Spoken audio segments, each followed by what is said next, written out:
1917. The Great War is dragging into its fourth grueling year. The Western Front, a scar of trenches stretching from the Swiss border to the North Sea, is locked in a bloody stalemate. Millions have already perished for inches of ground. But in the minds of the British High Command, one more push, one decisive blow, could finally break the German lines. The target?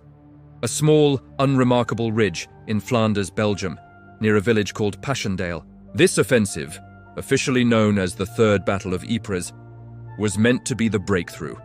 A swift, decisive victory that would cripple the German war machine and capture their submarine bases on the Belgian coast. The soldiers, weary but ever hopeful, prepared for what they were told would be the final glorious chapter of the war. They had no idea they were about to step into one of history's most infamous visions of hell on earth. Before the first soldier went over the top, the battle began with a bombardment of biblical proportions. For 10 solid days, over 4 million artillery shells rained down on the German positions.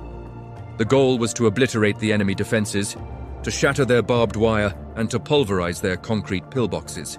But this unprecedented shelling did something else. It systematically destroyed the intricate drainage systems that kept the low-lying Flemish farmland from turning into a swamp. And then, just as the infantry assault began on July 31st, the heavens opened. It started to rain, and it didn't stop. For weeks, the heaviest rainfall in 30 years turned the cratered landscape into a nightmarish, porridge-like sea of mud. This wasn't just ordinary mud. This was Passchendaele mud. A vile, clinging, a foul-smelling soup mixed with clay, shell fragments, human remains, and chemical waste. It was a gluey, inescapable morass that could be waist-deep, even neck-deep in the shell craters. It was a living, breathing monster that consumed everything it touched. Rifles clogged and became useless. Artillery pieces sank into the mire. Supply lines became impassable. Mules and horses, vital for transporting ammunition and food, would slip from the narrow wooden duckboards laid across the sludge and drown, their terrified screams echoing across the desolate landscape. It was a primordial swamp, a battlefield where the very ground had become the primary enemy. For the soldiers, the mud was a constant, terrifying presence. The most horrifying fate wasn't always a bullet or a shell, but the slow, agonizing death of drowning in the mud, a slip from a duckboard at night, a misstep into a water-filled shell hole, or simply becoming too exhausted to pull oneself out of the clinging ooze could mean a lonely, silent end. Men watched their comrades, sometimes their own brothers, slowly sink beneath the surface, powerless to help for fear of being pulled in themselves. The wounded who fell were often lost forever, their cries for help muffled by the relentless sludge. It's estimated that thousands of men on both sides simply vanished into the quagmire, their bodies never recovered. The psychological terror of this was immense. Every step was a gamble, every shadow a potential watery grave. So, what was the grand strategic objective of this horrific slaughter? Field Marshal Douglas Haig, the British commander, aimed to break through the German lines, seize the high ground of the Passchendaele Ridge, and then sweep north to capture the German-held ports of Ostend and Zeebrugge. This, he believed, would put a stop to the U-boat menace that was crippling Allied shipping in the Atlantic. It was an ambitious plan, one that relied on a swift advance. But the mud made any kind of rapid movement impossible. Instead of a sweeping breakthrough, the battle devolved into a series of small, brutal, and incredibly costly attacks on isolated German pillboxes and fortified farms. Each yard gained was paid for with an ocean of blood.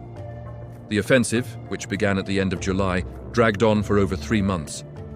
Through August, September, and October, attack after attack was launched. The fighting was savage and personal. Men fought with bayonets, clubs, and bare hands in the claustrophobic confines of shell craters and flooded trenches. German machine guns, housed in reinforced concrete pillboxes, scythed down wave after wave of attacking soldiers. The battle became a grim arithmetic of attrition. Who could endure the most suffering? Who could replace their dead the fastest?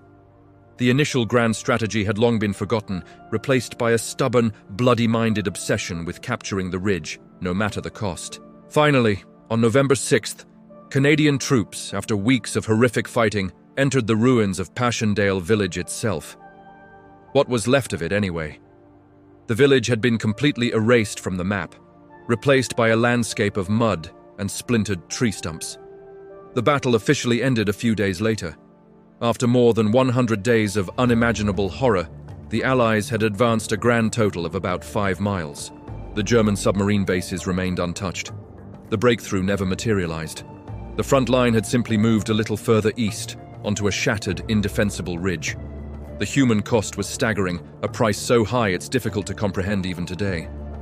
While exact figures are still debated by historians, it's estimated that the British Empire suffered around 325,000 casualties, killed, wounded, or missing. The Germans lost around 260,000 men. Over 500,000 lives shattered for a few miles of mud. The name Passchendaele became synonymous with pointless slaughter. For the soldiers who survived, the mental scars were as deep as any physical wound. They carried the images of the mud, the drowning men, and the endless carnage with them for the rest of their lives. It was a battle that broke spirits and fostered a deep, bitter resentment towards the generals who had sent them into that hell. The legacy of Passchendaele is a dark and enduring one. It stands as perhaps the most potent symbol of the futility, the horror, and the sheer waste of the First World War. It's a testament to human endurance in the face of impossible conditions, but also a chilling reminder of the catastrophic failures of leadership. When people talk about the senselessness of trench warfare, they are often, knowingly or not, picturing Passchendaele. The vast, silent cemeteries that dot the landscape of Flanders today, with their endless rows of white headstones, bear witness to the price that was paid. They remind us that behind the grand strategies and political ambitions, there are always ordinary people.